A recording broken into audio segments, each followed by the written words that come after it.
भापुर ग्राम निकट दोल मंडप ठारे बुधवार सकाळ 10टारे ढेंकानाल जिला अबकारी विभाग पक्षरु निशा द्रव्य तथा अपमिश्रित विषाक्त मादक द्रव्य विरोध में एक सचेतनता कार्यक्रम अनुष्ठित हो जाइछि।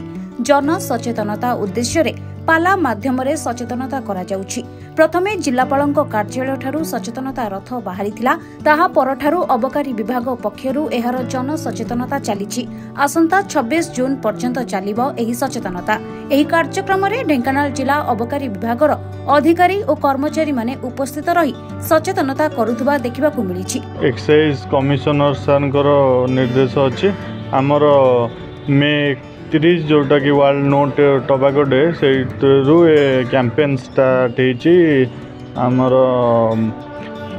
अपमिश्रित निशा द्रव्य एवं चोरा मद ए सब विरुद्ध रे और एटा कि चलिबो 26 जून पर्यंत जोटा कि अछि हम illicit day against illicit liquor उपरे ट्रैफिकिंग उपरे जो डेटा अच्छी से पर्यंत चलो और जेटा राज्यव्यापी पालन कराऊँच। आमर सुपरिटेडेंट मैडम आर्या सभ्यता मैडम निर्देश अच्छे। आम जिलाव्यापी दासकाठिया पाला सचेतनता रथ एवं campaign door to door campaign एमती भाव में चलुची।